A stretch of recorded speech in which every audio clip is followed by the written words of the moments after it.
Hola, hola a todas y todos. Sean todos muy bienvenidos a este espacio de la UNAM. Es un espacio de la Coordinación de Difusión Cultural y en particular de la Dirección de Literatura y Fomento a la Lectura. Nos da muchísimo gusto que nos acompañen desde donde estén en esta pandemia que nos tiene a todos por acá encerrados, pero con el gusto de poder acompañarnos con el propósito de la lectura y a propósito de grandes escritores. Y este es un poco el caso de hoy.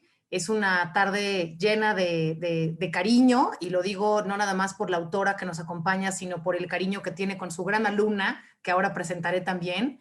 Así que es una tarde de platicar sobre la lectura y sobre diferentes cuestiones que han llevado a nuestra muy querida y sobre todo muy reconocida Margot Glantz.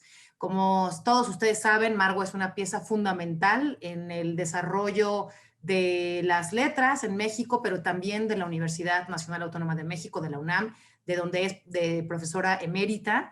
Y vamos a platicar con ella bueno, por una parte su trayecto pues recorre muchísimos textos, muchos de ellos publicados como libro, otros también como artículos en diferentísimos lugares. También debo decir, Margot, que fuiste la fundadora de nuestra emblemática revista Punto de Partida, que sigue siendo un proyecto fundamental para esta dirección. Y bueno, autora de montones de libros, solo por mencionar algunos: El rastro, Borrones y borradores, Historia de una mujer que caminó por la vida con zapatos de diseñador, entre muchísimos otros. Pero hoy, Margot, te damos la enorme bienvenida a ti y a tu reciente libro, Cuerpo contra Cuerpo, publicado recientemente por Sexto Piso, una editorial a la que también queremos mucho y que mandamos muchos saludos.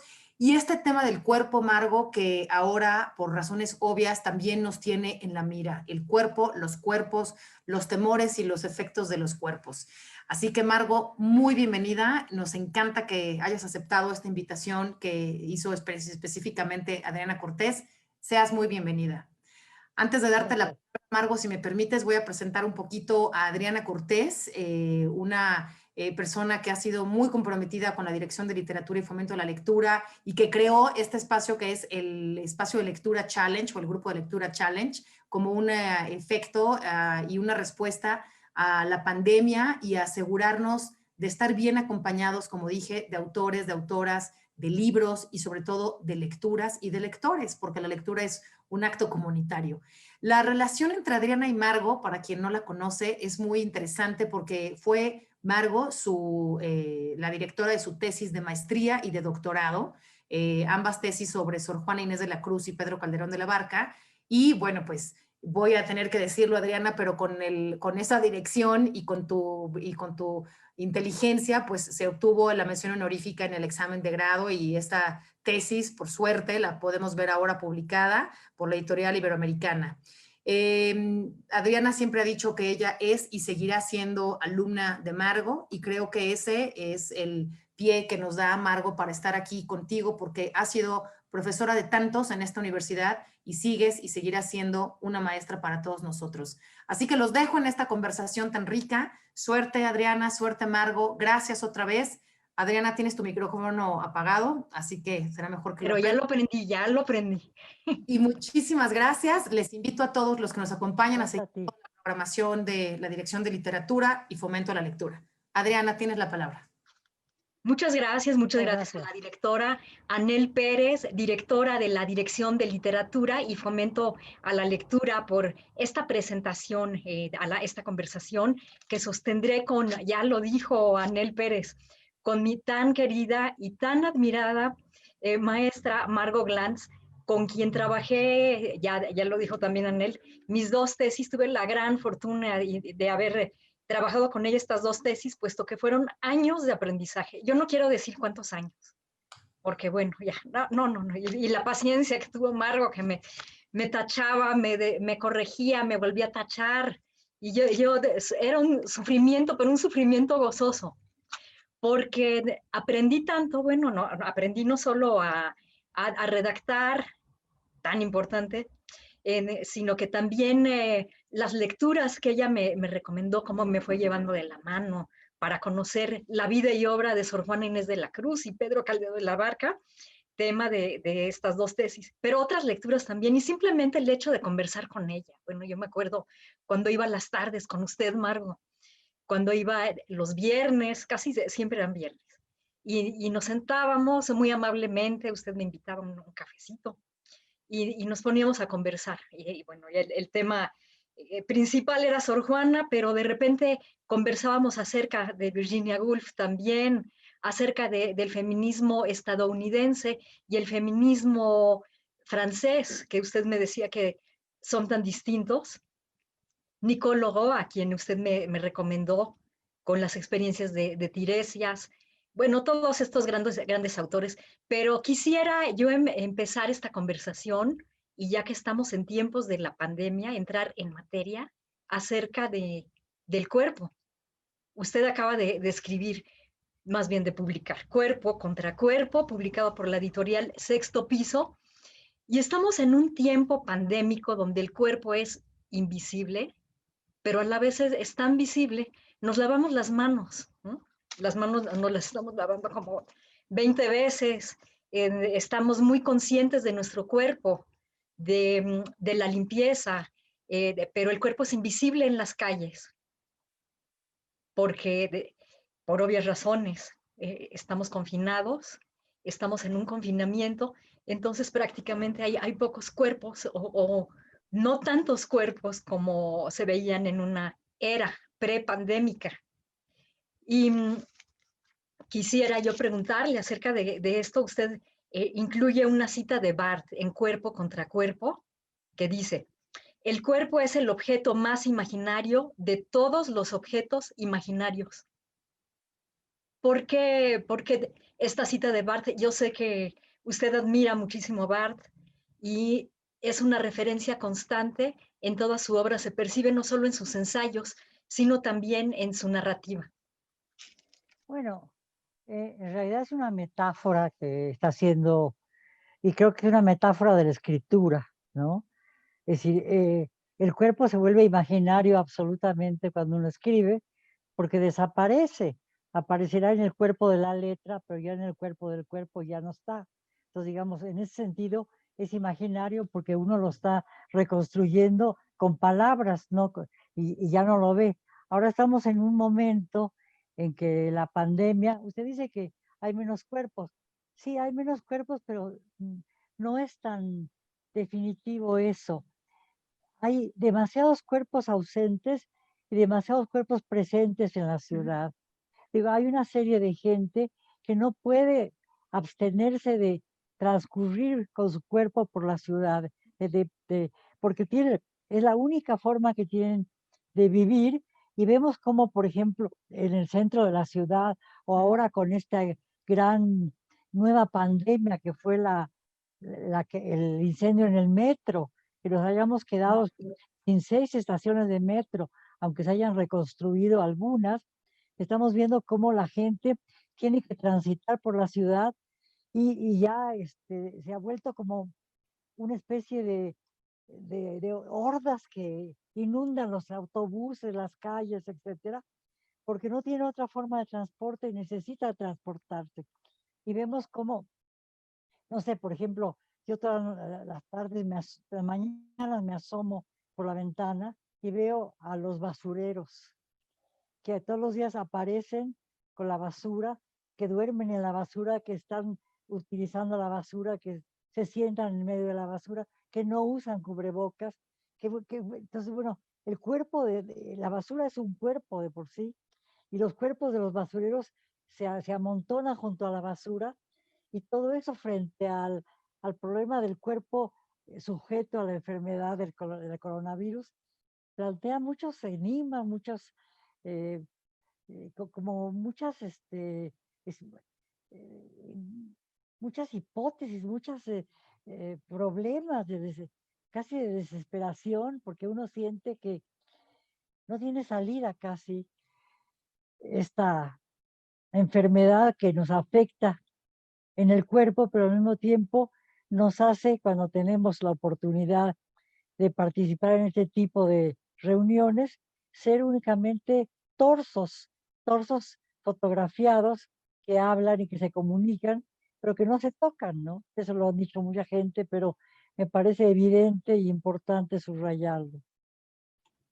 Usted lo decía en una entrevista como cuerpos fantasmales, porque estamos presentes, pero en los lugares desde donde estamos conversando, desde donde estamos transmitiendo, ¿no?, esta conversación, pero fantasmales porque se ve nada más nuestro reflejo, ¿no?, en una pantalla, y es lo que los demás ven. Los demás están viendo un reflejo. Y a propósito también del cuerpo y la tragedia, yo sé, Margo, porque usted lo ha dicho, que participó durante la pandemia usted es tan activa en Twitter, que estuvo en un grupo, ¿verdad? En un grupo de Twitter donde conversaban acerca de la tragedia griega, que es otra también de sus pasiones.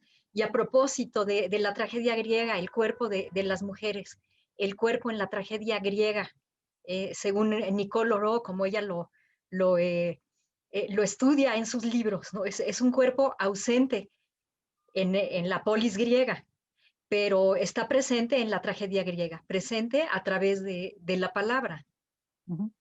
Digo, es curioso, volví a entrar a un chat ahora sobre Sófocles. Hemos analizado ya Antígona y analizamos también, empezamos con Antígona, sí,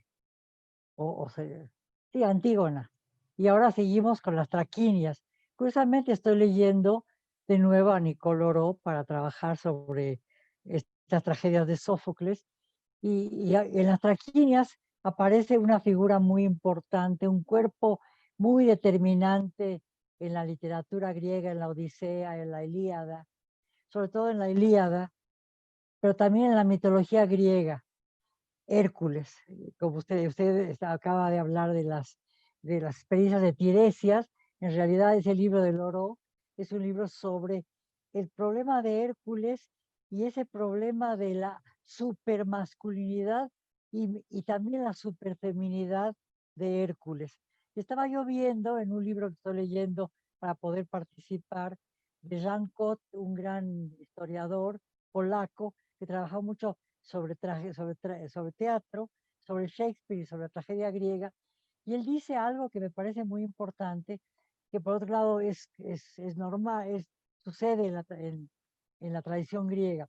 Hércules es al mismo tiempo un personaje que está en el Hades, es decir, en el infierno, como fantasma, pero al mismo tiempo es un personaje inmortal que convive con los dioses, porque es hijo de Zeus y Zeus lo protege. Pero en la vida cotidiana, donde transcurre Hércules en el mito, es un personaje sufriente, un personaje muy complicado. Tiene que enfrentarse a varios trabajos, a cosas muy serias. Le toca, entre otras cosas, matar al águila que se está comiendo el hígado, que diariamente se come el hígado de Prometeo, lo cual es bien simbólico y bien interesante. Y hace muchos otros trabajos, mata a la hidra de Lerna, desvía cursos de ríos, saca a un personaje del Hades, etcétera, etcétera, y acaba él mismo en el Hades. Pero es interesante porque es un personaje que está enfrentado a varias mujeres, sobre todo en principio a Iole, que es una mujer que lo convierte en un ser femenino, al grado de que Calderón de la Barca escribió una tragedia, una drama que se llama Fieras a Femina Amor, en donde Hércules acaba tejiendo en una rueca, feminizado con rizos, etcétera, completamente despojado de su virilidad. Y luego de Yanira, que es su esposa, lo acaba matando por protegerlo, le ofrece una túnica que está impregnada del veneno de la hidra, y ese veneno mata a Hércules. Y ella tiene que suicidarse, se suicida de una manera rara para las mujeres en la tragedia griega, con una espada, se suicida como hombre, pero el suicidio como hombre se atempera porque ella lo hace en su hábitat, en el lecho nupcial, cosa que sucede siempre con las mujeres, como escribe muy bien Nicole Oro en maneras trágicas de matar a una mujer. Como las mujeres, por lo general, se ahorcan, Antígona se ahorca, muchas otras mujeres se ahorcan, ¿no? Y en general las mujeres mueren por asfixia, ¿no? Es una de las formas de matarlas, ¿no? Y algunas se suicidan un poco a la manera de los hombres, pero dentro de la cámara nupcial, porque la mujer está totalmente ligada a la cama donde hace el amor, donde da luz y donde muere, y donde pare también, ¿no? Entonces es muy importante, al grado de que Electra, el significado de la palabra Electra etimológicamente es la sin lecho. Como Antígona, las vírgenes no pueden gozar del lecho conyugal, para lo que están preparadas todas las mujeres. Las mujeres solo sirven para dar hijos a la patria, como cuenta muy bien Nicole Loro, ¿no? Y ahí estamos. Terribles historias. Sí. Pero también es un tema muy vigente en el feminismo actual, ¿no? En este feminismo actual, y usted distingue entre dos tipos de feminismo, el estadounidense y el francés. ¿Cuál es la diferencia principal que usted encuentra entre estos dos feminismos? Creo que el feminismo francés es más intelectual, más reflexivo, aunque hay feministas tan importantes en Estados Unidos como Judith Butler, que ha trabajado tanto Antígona, por ejemplo, ¿no? O muchas otras feministas, algunas estudiosas de la tragedia griega, que junto con Nicole Loro se han preocupado por demostrar y por investigar el papel de la mujer en la sociedad griega, de la cual están excluidas porque no son ciudadanas. En la democracia ateniense, las mujeres no son ciudadanas. Sin embargo, varias estudiosas griegas, norteamericanas o francesas o inglesas, sobre la cultura griega y sobre la literatura griega, han tratado de trabajar esos aspectos que los hombres han solayado, en donde la mujer tiene un papel muy importante. Y creo que en ese sentido, a mí me interesa enormemente, como usted ya lo mencionó, la figura de la gran filóloga e historiadora Nicole Loro, y también una discípula suya, que se llama Giulia Sisa, una italiana que escribió un libro muy bonito, muy bello, que se llama El alma tiene cuerpo de mujer, en donde analiza las metáforas platónicas que son siempre un préstamo al parto, al embarazo y al parto. Es decir, que el alma está vinculada a la mujer de una manera determinante porque actúa como una mujer embarazada y como una mujer parturienta, ¿no? Si la negación de la mujer como personaje, que lo vemos en Aristóteles, ¿no? Y lo vemos en Platón también, al mismo tiempo se realza al utilizarlo filosóficamente como una figura esencial para entender pues lo que es el alma, ¿no? Es lo más abstracto, y sin embargo utilizan unos elementos más concretos, que es el cuerpo femenino y su carácter específico de dar a luz y de embarazarse, ¿no? Sí, a mí me parece muy interesante la forma en que estas autoras reinterpretan la tragedia griega, porque lo hacen de una manera muy original, ¿no? Muy novedosa. Y este diálogo que establecen, ¿no? Con Sócrates, con Platón y con todos los textos, ¿no? de la antigüedad griega. Pero también otra de sus pasiones, Margo, es Las mil y una noches. Y mire, yo la conocí en forma de palabra, porque yo la conocí en este libro. Caray. Historias íntimas, sí, aquí le hace una entrevista a Magdalena García Pinto. Ajá. Y fue la primera vez que yo supe de usted. Ajá. Esta entrevista se la hizo en 1982.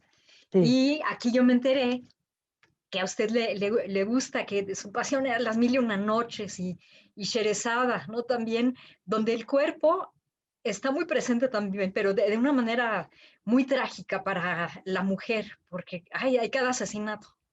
Es una cosa horrible, las mil y una noches, como asesinan a las mujeres, pero yo creo que es una cosa también cultural, ¿no?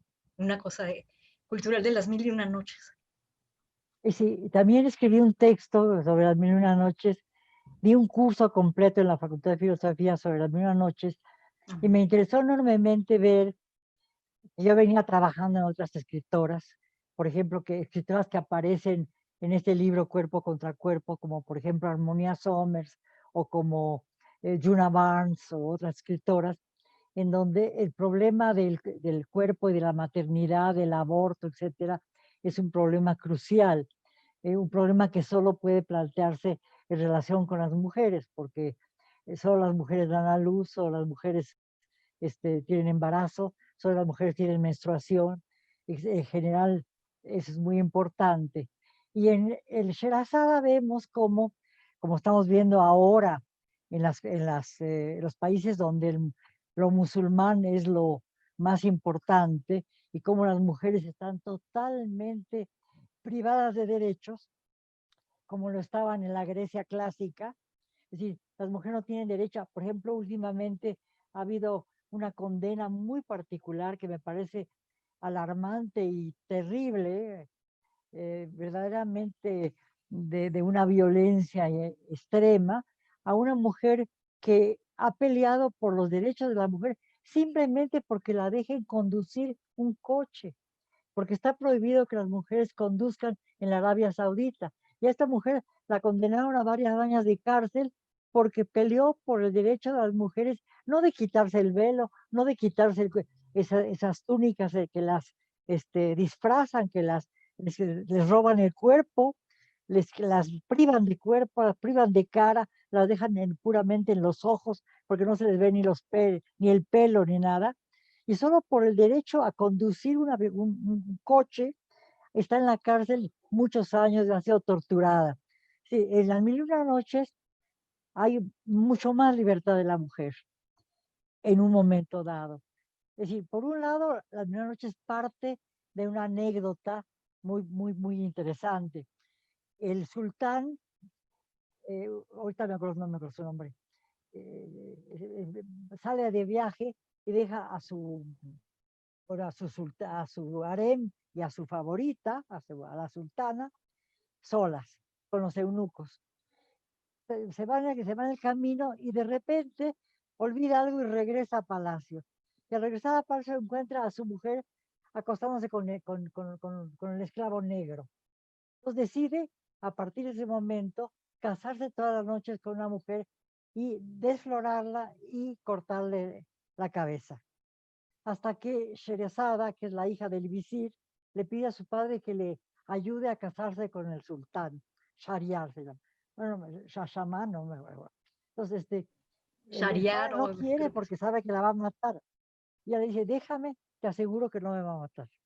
Entonces ella va, se casa con él y logra mantener su interés, haciendo el amor con él y al mismo tiempo contándole todos los días una historia que va dejando en suspenso noche tras noche para ir encadenando con otra historia.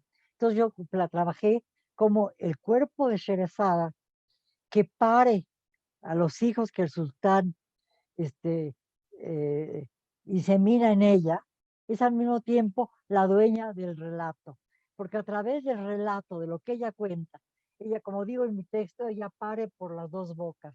Por un lado da luz a los hijos del sultán, que él ha engendrado en ella, y por segundo lugar, pare las historias que van a convertirse en algo fundamental, porque Las Mil y Una Noches es un libro tan importante como la Biblia, tan importante como la Ilíada, tan importante como la Odisea, en fin, un libro fundamental.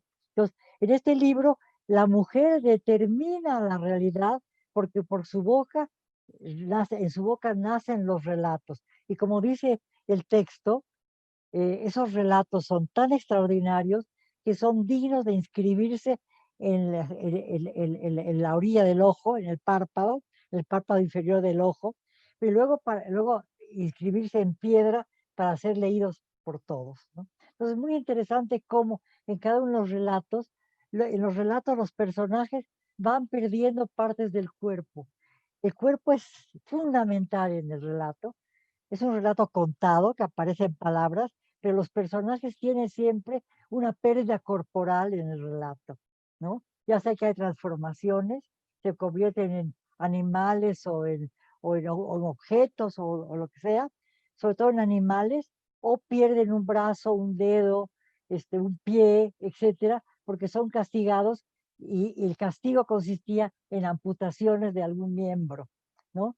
Cosa que todavía se ve, por ejemplo, cuando Cortés viene a México y castiga a unos marineros que se roban el jamón de sus naves, los castiga cortándoles la mano porque han robado, ¿no? Que es la manera árabe de manejar el crimen, es decir, haciendo que el que ha cometido un crimen tenga un suplicio que lo marque para siempre, porque lo mutila y siempre estará y siempre mostrará esa mutilación, ¿no? Muy interesante cómo el cuerpo de la mujer que engendra, que da luz y que engendra los relatos, es al mismo tiempo un cuerpo que engendra relatos en donde partes del cuerpo se pierden. Muy interesante, ¿no? Realmente. Hablando de otra mujer que engendra relatos también, y ahora que usted habla acerca de Cortés y en este año que conmemoramos los 500 años de la caída de Tenochtitlan, la Malinche es otra generadora de relatos, ¿no? Importantísima, ¿no? Además es una mujer a la que Cortés amó, porque realmente estuvo, yo creo que enamorado de ella, durante mucho tiempo vivió con ella, tuvo un hijo con ella al que él amó mucho, Martín Cortés, ¿no? Aunque luego, como era esclava, concubina, no se casó con ella, sino se casó con una noble y la entregó a un soldado. Pero para él era muy importante, y sin la Malinche, sin la palabra de la Malinche, el cuerpo de la Malinche lo utilizó Cortés, pero sobre todo utilizó su lengua. Y la lengua hizo que ella se convirtiese en una metáfora retórica muy interesante, porque era tomar el cuerpo, una parte del cuerpo por el todo. Es decir, la Malinche era importante porque era la intérprete. Y en el siglo XVI, desde que llegó Colón en el siglo XV a América, y desde antes, todo conquistador, todo guerrero necesitaba un intérprete, que eran llamados en español los lengua. Y la lengua más importante de toda América es la Malinche, ¿no? Cuando Cortés recibe como esclava a Marina, a Malinche, con un grupo de mujeres, gallinas, plumajes, etcétera, etcétera, al poco tiempo advierte que ella es verdaderamente un personaje fundamental por su inteligencia, por su capacidad de hablar al principio dos lenguas, náhuatl y maya, y cómo puede ser el enlace con Jerónimo de Aguilar, que es el traductor en lengua de Cortés del maya al español, ¿no?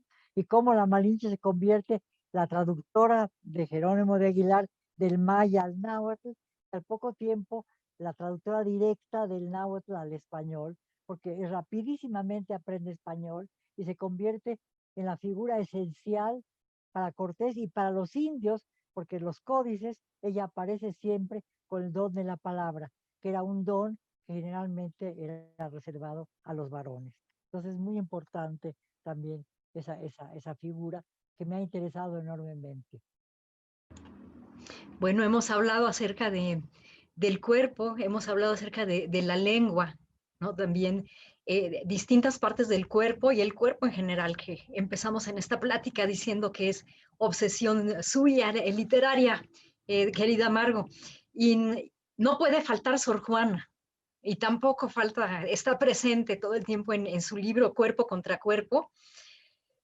Quisiera citar aquí un párrafo porque, bueno, usted dice, hace referencia a las manos de Sor Juana, que son blancas, regordetas, con graciosos hoyuelos. Me parece que esto lo dice algún autor y usted lo cita, y que estas manos son apenas sonrosadas mientras sujetan con elegancia la pluma. Usted ha hablado y hace todo un ensayo acerca de, a partir de las manos de Sor Juana.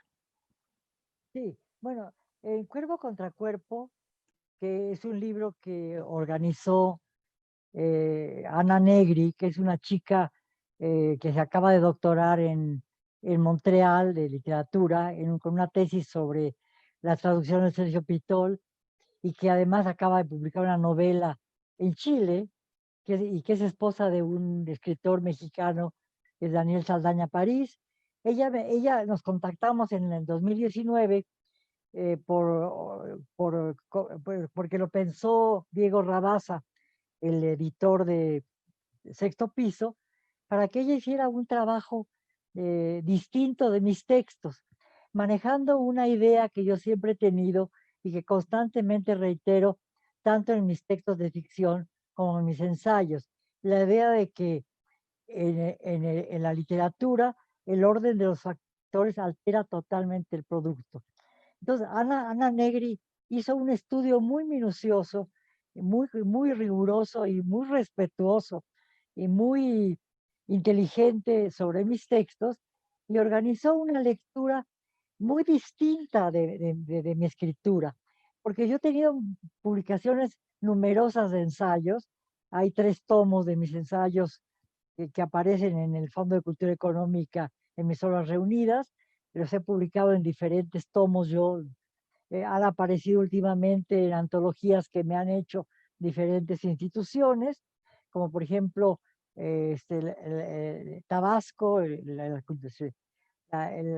difusión cultural en Tabasco hizo una edición de varios ensayos míos organizados por 2 profesoras de la Universidad de Alicante, que se llama Materia Incandescente, o Felipe Garrido hizo también una selección con otra profesora que hoy te olvidé el nombre, que es muy importante, lamento haber olvidado su nombre, que se llama A los 16, por un texto mío, en donde hay muchas antologías de ensayos, pero no se había hecho una antología tan especial. Yo hice también una antología de ensayos que se publicó en el año 19 en Argentina, que ahora se está vendiendo en México, que se llama El texto encuentra un cuerpo, en donde hago una organización también de ensayos. Sí, es que es muy bonito ese libro, realmente me gusta mucho. Entonces, una organización de ensayos que habían aparecido de manera muy indistinta en diferentes revistas, sobre todo en Vogue o en Uno más Uno y aún La Jornada. Entonces se hizo una selección que yo trabajé y a la que leí también en cierta medida una estructura de ficción en parte. Ahora, Ana Negri mezcla ensayos de alta rigurosidad, como que usted acaba de mencionar, sobre las manos de Sor Juana, que es al mismo tiempo un ensayo, pues, un poco inusitado, porque por lo general no se hace en ese tipo de ensayos trabajar un elemento específico de un personaje. Yo trabajo muchos elementos corporales de Sor Juana, trabajo pues muchas cosas y entre ellas las manos, ¿no? Entonces, digamos, trabaja las manos, pero también trabaja un ensayo mío que a mí me parece muy bonito, que se llama De pie sobre la literatura mexicana, en donde yo trabajo sobre un escritor costumbrista del siglo XIX, Cuéllar, que hizo un libro que se llama Baile y Cochino, en donde yo trabajo un cuento, en donde varios cuentos, en donde lo que más le importa a Cuéllar es mostrar los pies ataviados con botas de las mujeres porfirianas. Entonces es muy bonito ese ensayo, porque hago una especie de, pues de ontología y al mismo tiempo fenomenología y un análisis ideológico de la época del porfiriato a partir de los zapatos, tal como los ve el costumbrista mexicano Cuéllar, que es muy importante, ¿no? Entonces, digamos, esa relación, esas subidas y bajadas, que yo también trabajé mucho en Sor Juana, sobre todo en los villancicos, como Sor Juana utiliza a la Virgen María como si fuera una titiritera que sube y baja al cielo y al vientre, ¿no? Es decir, como sube al cielo porque asciende porque es la madre de Dios, pero al mismo tiempo desciende porque es a su vientre que Cristo ha descendido. Entonces, lo bajo y lo alto, cómo lo maneja Sor Juana, como si fuera una fe de cirquería. Lo vemos muy maravillosamente en sus villancicos, en ella juguetonamente juega con cosas que son muy, muy serias en la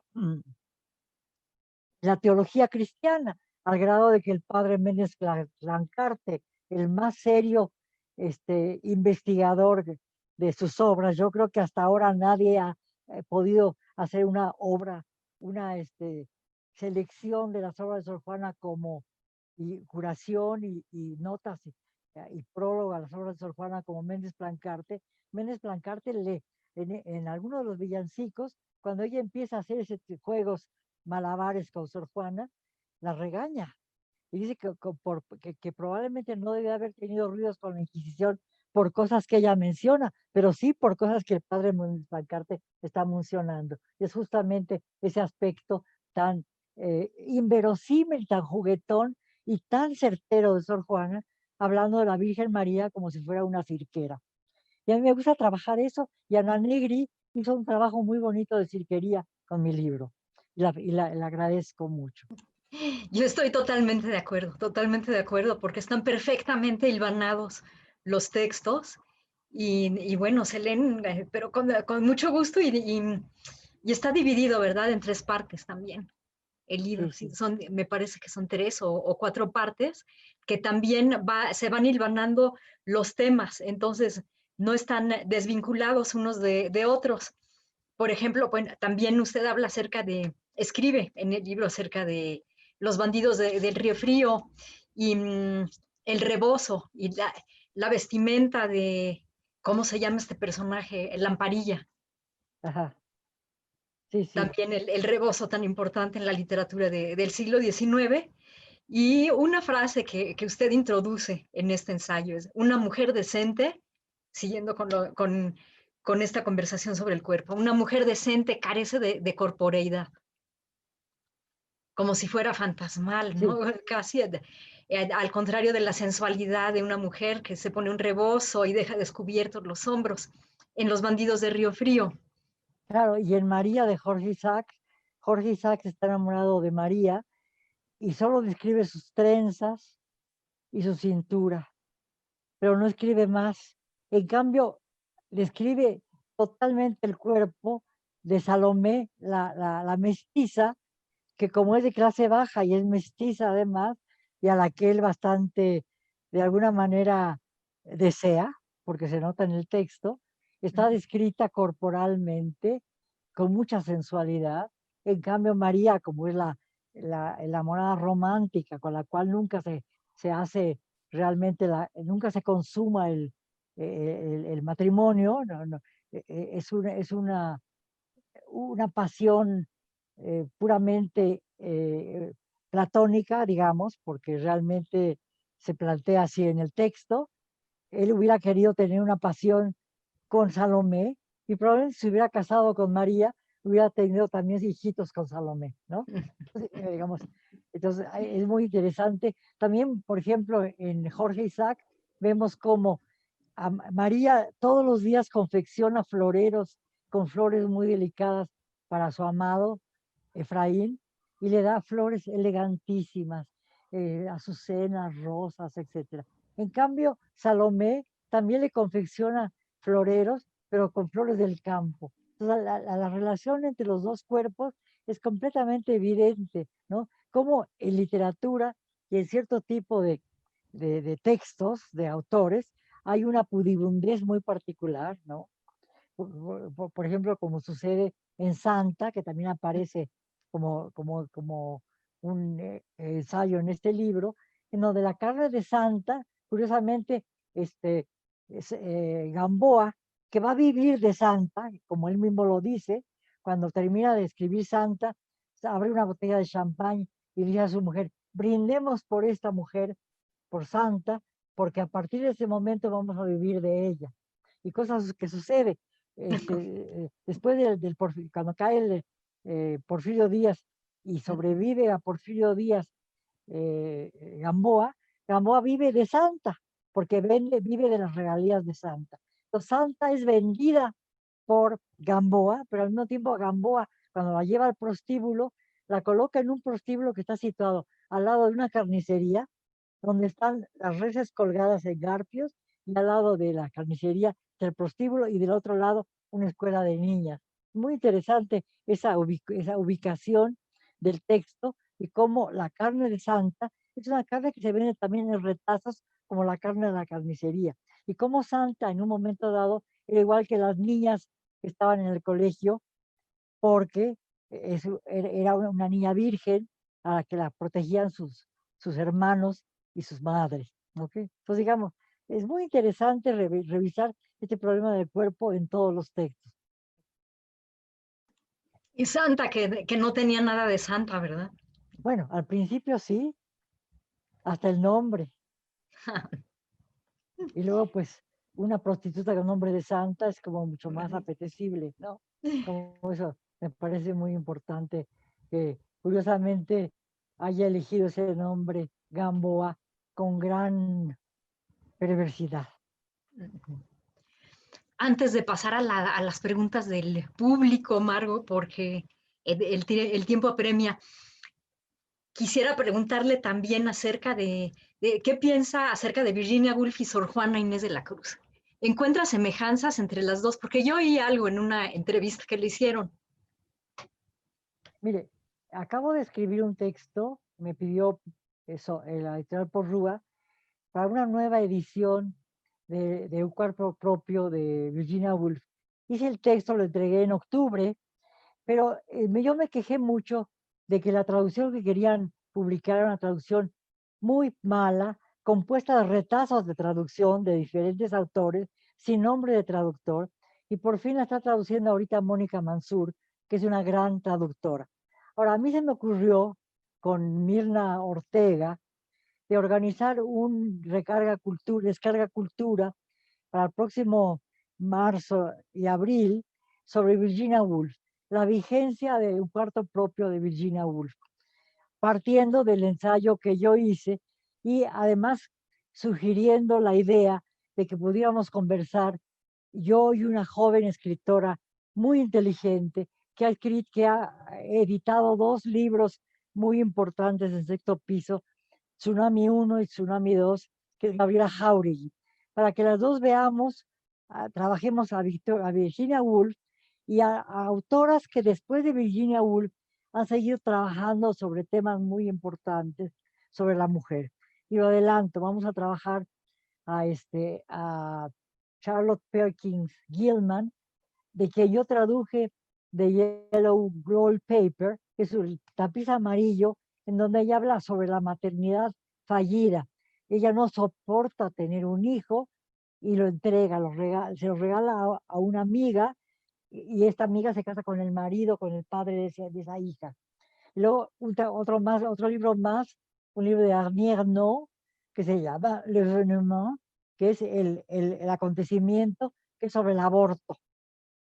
Y el cuarto libro que vamos a trabajar es el libro de Camila Sosa Villada, que se llama Las Malas, que es de una transexual, un hombre que adoptó cuerpo femenino. Entonces trabajamos la transexualidad, el aborto, la maternidad y el concepto de cuarto propio para que la mujer sea libre y pueda escribir, ¿no? Entonces, las secuelas de Virginia Woolf y la posibilidad de que siga vigente Virginia Woolf, cosa que me parece absolutamente. La he vuelto a revisar con mucho cuidado por hacer este prólogo y creo que es una mujer extraordinaria que ha escrito cosas que siguen siendo vigentes en un nivel absoluto. Algunas cosas del cuarto propio creo que se tendrían que retrabajar, por eso hacemos estas reflexiones sobre otro tipo de textos, pero creo que sigue siendo profundamente importante, como lo fue profundamente importante para el feminismo durante casi 90 años, ¿no? No, pues no nos vamos a perder este Descarga Cultura.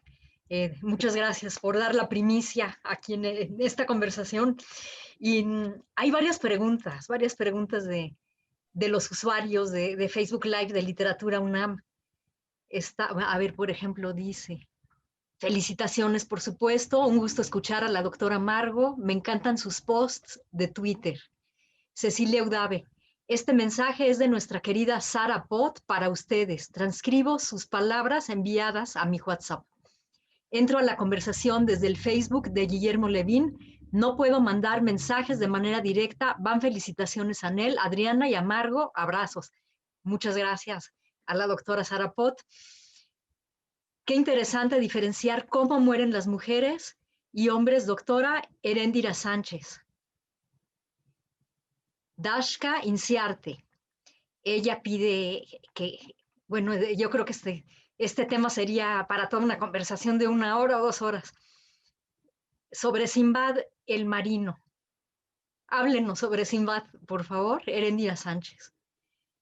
Bueno, Sinbad el marino es otro personaje fundamental de Las Mil y Una Noches, ¿no? También engendrador de relatos, porque Sherazada engendra los relatos, pero a su vez cada cuento engendra otro relato, porque en los relatos que ella relata, los personajes de esos relatos relatan a su vez otros cuentos.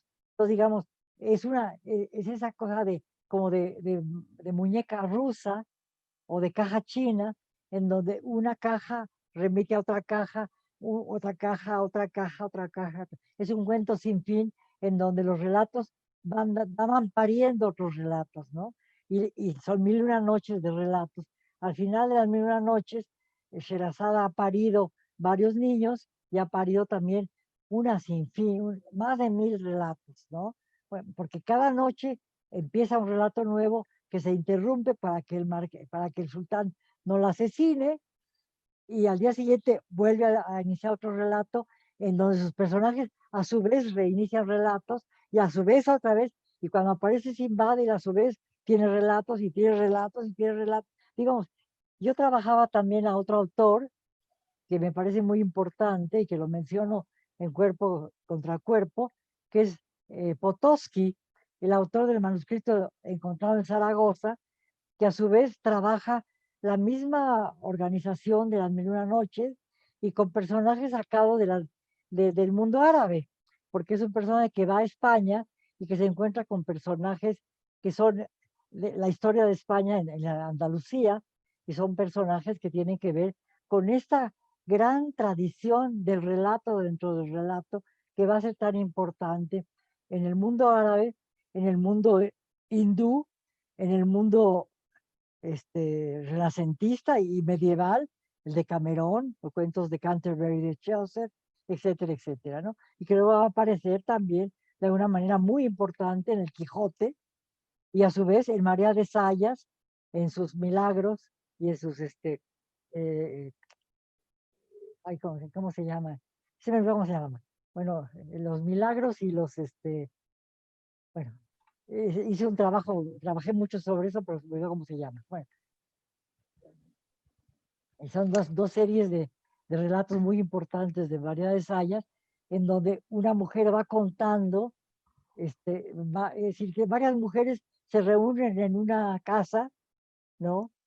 Para contar cosas, y cada una tiene un relato que contar y se van contando varios. Es también la sucesión de relatos, un relato engendra otro relato, que es muy interesante y que es muy clásico en Las Mil y Una Noches y en toda la tradición persa y hindú y árabe, ¿no? Que por cierto, le dedica un ensayo a Cervantes, ¿verdad? Sí, el nuevo En Cuerpo Cuerpo contra contra Cuerpo. Cuerpo es justamente, a mí, como yo he trabajado tanto el cuerpo y en todos los textos que yo trabajo sobre todo el problema del cuerpo, valga la redundancia. Trabajé, me dieron una presea en Guanajuato, la presea Cervantes, y yo tenía que hacer un discurso, y me costó muchísimo trabajo escribir sobre el Quijote, sobre sobre quien se ha escrito tantísimo, sobre quien hay una literatura abundantísima a la cual no me puedo referir porque no la conozco más que muy en parte, muy en una parte muy pequeña, porque no soy cervantista, he leído bastante sobre Cervantes, obviamente, pero no soy cervantista, pero sin embargo, trabajé, y bueno, acabé encontrando un hilo que era muy importante, que era el problema del cuerpo apaleado, está herido, golpeado, pellizcado, zarandeado del Quijote, de Sancho también, y del propio Cervantes, porque en el cautiverio de Cervantes, pues lo maltratan de una manera terrible, es esclavo. Entonces el cuerpo sufre enormemente. Lo principal del esclavo es de su cuerpo, porque es el cuerpo esclavo, es el que trabaja.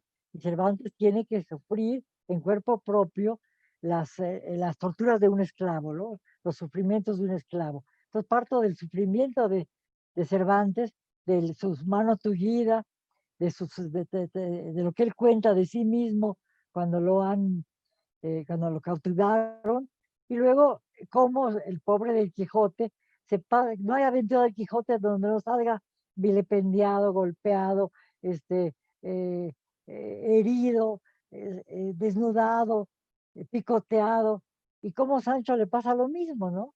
Entonces, digamos, trabajé todos esos textos y traté de encontrar un cuerpo herido y cómo se trabaja el cuerpo contra cuerpo, cómo un cuerpo pelea contra el cuerpo, cómo eh, los, este, eh, los personajes con los que se va encontrando Quijote lo van desnudando, apaleando, golpeando, burlándose de él, hiriéndolo, como él lucha contra los molinos de viento como si fueran gigantes, es decir, como si fueran cuerpos, y cómo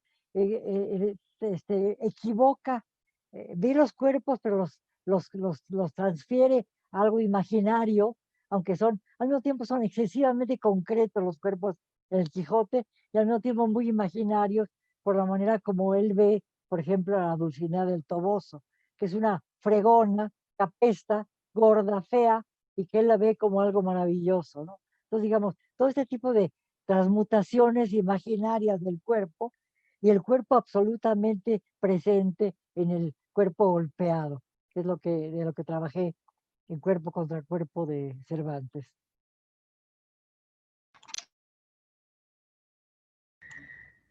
Hay una pregunta también de Sara Pot. Cecilia Udave la manda y dice, yo también les mando saludos y abrazos. Muchas gracias, Cecilia. Y aquí está la pregunta. En su genealogía femenina que Sor Juana hace, en su respuesta, ella, Sor Juana, menciona a la hija de Tiresias. No menciona su nombre. Ha de ser Manto. Interesante la mención de Tiresias sobre los sexos, me parece. ¿Podríamos decir que Sor Juana remite a la transexualidad? Bueno, es un poco sacarla de contexto del siglo XVII, ¿no? Pero evidentemente en este trabajo que hago sobre Virginia Woolf, hablo de Sor Juana y del problema de la androginia que ella maneja, que el cuerpo no tiene sexo y que las almas no tienen, digo, que las almas no tienen sexo y que ella está en el convento no para que vean su cuerpo, porque ella no está en él para que nadie la utilice sexualmente, porque su cuerpo es un cuerpo abstracto, ¿no? Pero al mismo tiempo habla de las almas como cuerpos abstractos, andróginos. Lo mismo dice a María de Sayas en el preámbulo a sus infortunios y, y, y se me olvidaron los Me nombres, parece que perdón, pero bueno, infortunios y desengaños, ¿no? de infortunios y desengaños.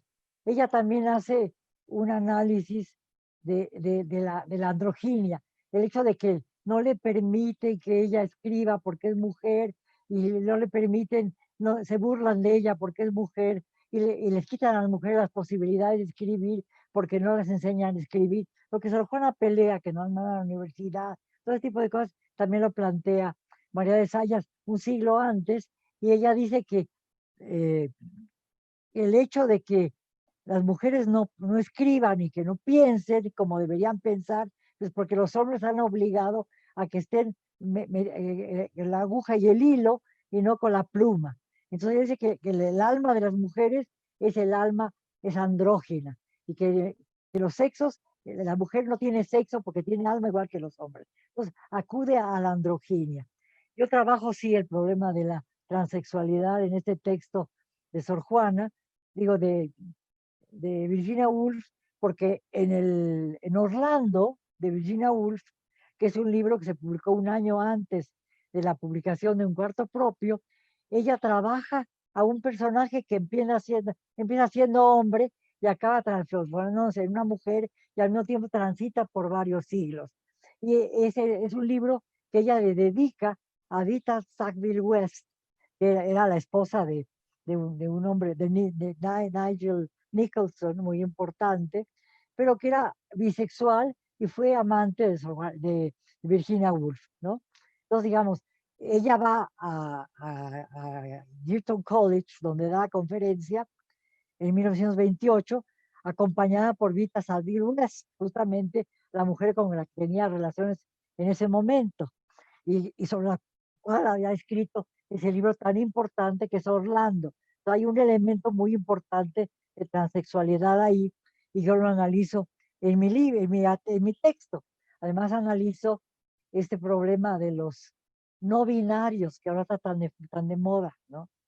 Es decir, no solo la transexualidad, sino LGTB, no sé cuánto, sino aparte otra sexualidad más, que es la de los dos binarios. Es decir, es el sinnúmero de sexualidades que últimamente están surgiendo con las nuevas mentalidades de los sexos, ¿no? Se puede decir así. Entonces, digamos, sí, trabajo con Virginia Woolf, la que curiosamente no conoce en absoluto a Sor Juana, ni conoce a María de Sayas, ni habla de otras mujeres muy importantes que también estaban en la tradición inglesa, como Edith Wharton, que es muy importante, ¿no? O como, por ejemplo, Dorothy Dickinson, que fue una de las grandes poetas que escribió a mitad del siglo XIX y que fue descubierta a finales del XIX y que ya había sido publicada y que podía haber conocido Virginia Woolf, pero Virginia Woolf no la menciona en absoluto. Ahora, evidentemente, Virginia Woolf trabaja su propia tradición, la inglesa, aunque también en esa tradición desconoce a quienes no son inglesas, con excepción de muy pocas, por ejemplo, de Catherine Mansfield, que era neozelandesa. Pero, en fin, es decir, hay una cosa muy imperial en Virginia Woolf, y al mismo tiempo entiendo que no se ocupe, porque era imposible que se ocupara de tantas cosas, y escribía para estudiantes en un colegio en Cambridge, ¿no? Un colegio como bastante discriminado, porque era un colegio para estudiantes que no iban a tener una carrera universitaria, sino una carrera normalista para ser maestras de primaria, ¿no? Entonces está en Cambridge, abren dos colegios de mujeres, pero que esos dos colegios son para muchachas que van a ser institutrices, que no van a tener trabajos universitarios como los profesores como los estudiantes de las otras universidades de Cambridge. Y en ese sentido son el patito feo, las discriminadas de Cambridge. Y es muy importante que ella lo mencione en ese discurso que hace y que luego publica en A Room on One's Own, ¿no? Sí, me parece que hay muchas similitudes muy interesantes que había que trabajar más entre Virginia Woolf y Sor Juana. Hay trabajos importantes en Argentina, por ejemplo, entre Victorio Campo y Virginia Woolf, y traducciones de Borges, de Virginia Woolf. Él tradujo el Orlando, y tradujo el Cuarto Propio, pero los tradujo a su manera. Es decir, que en realidad acaban siendo obras de cierto modo de Borges y no de Virginia Woolf, ¿no? Pero en fin, es interesante, hay muchas cosas que discutir, creo que sigue siendo profundamente vigente, tanto Sor Juana como María de Sayas, como obviamente Virginia Woolf y muchas otras escritoras.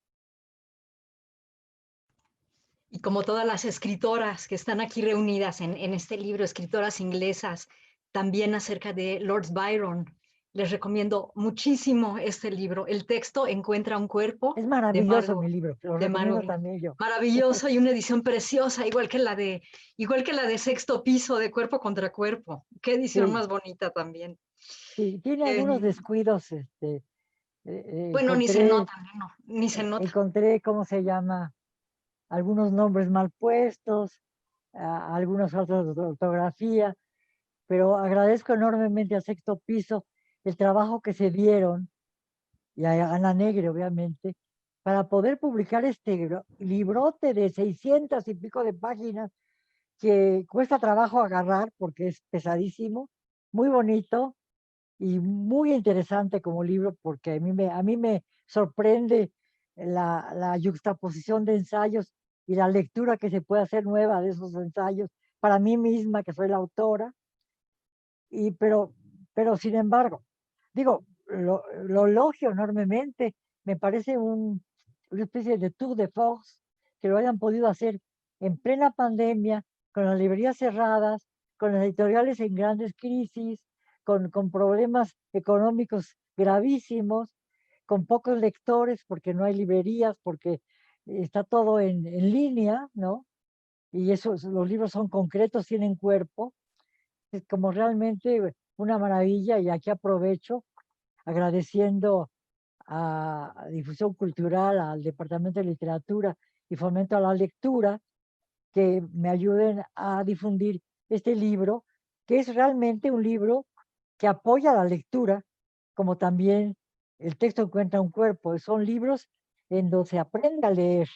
Yo he aprendido a leer con ellos y he escrito lo que he aprendido a leer y al enseñar a leer a mis alumnos, como me sucedió aprendiendo a leer con usted, porque no aprendió usted solo conmigo, yo aprendí a leer con usted, porque aprendía que había que hacer cierto tipo de lectura de otra manera cuando usted iba trabajando paso a paso a Sor Juana y a Calderón.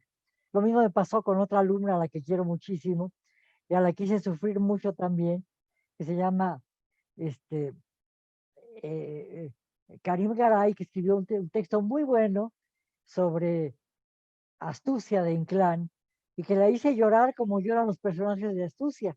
Todo el tiempo están llorando y ella también, porque la daba yo una lata, la criticaba yo brutalmente, y criticaba su redacción, ella da clases de redacción, así que yo aprendo con mis alumnos y les agradezco por ejemplo, esta generosidad de usted, Adriana, de entrevistarme, de leer mis libros y de seguir apreciándome como profesora y como amiga, ¿no? Y de ser la primera en hacer un texto, bueno, hacerme una entrevista sobre este libro que tanto me importa, Cuerpo contra Cuerpo. Ya estuve muy poco modesta como siempre. Me halaga mucho, Margo, que diga esto acerca de nuestro trabajo, del trabajo que yo hice con usted. Y digo nuestro porque me llevó de la mano y bueno, alguna profesora dijo, se ve la mano de Margo. Y le dije, ay, pues qué bueno que se vea la mano de Margo, qué honor y qué alegría y qué placer conversar con usted siempre, Margo. Se aprende tanto, tanto siempre de usted. Hay muchas más preguntas, pero bueno, ya se nos acabó el tiempo, lamentablemente. No sé si haya tiempo para responder una más, porque pues ya son las 7:05, íbamos a acabar a las 6:45 y ya pasa de las 7. Hablo demasiado, perdón. No, sigue hablando, por favor, porque aprendemos muchísimo de todo lo que dice, querida Margo. Yo creo que será tema ya de otra conversación, porque sí hay como 3 preguntas más y esto nos llevaría, yo creo que más de 3 horas con todos los conocimientos que Margo nos transmite. Pues les quiero agradecer también a ustedes mucho su presencia virtual esta tarde con nosotros, a todas las personas que se unieron en el Facebook Live de Literatura UNAM y pueden volver a ver esta conversación porque el video se queda, el video permanece en el Facebook Live de la Dirección de Literatura y Fomento a la Lectura. También estará en nuestro canal de YouTube de Literatura UNAM y Fomento a la Lectura. Una felicitación también muy especial a Ana Negri porque de verdad que hizo un trabajo excepcional. Agradecer también otra vez a la directora de Literatura y Fomento a la Lectura, Nel Pérez, por permitir que este tipo de conversaciones tengan lugar en el Facebook Live de Literatura UNAM. Y pues bueno, no hay más que decir, más que lean por favor todos los libros, pero todos los libros de nuestra querida Margot Glantz. Este también que se publicó en el Perú.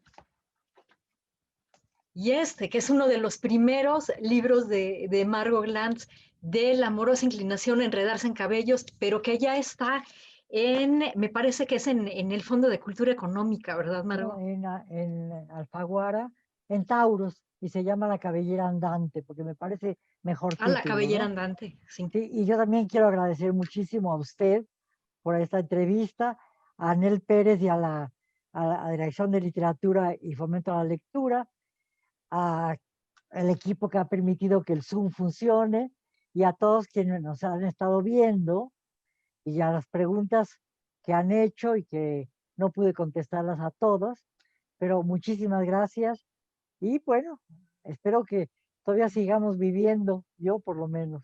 Muchas gracias. Seguro que luego. sí, seguro que sí. Hasta luego, Próximamente pues. nos estaremos encontrando por aquí. Gracias.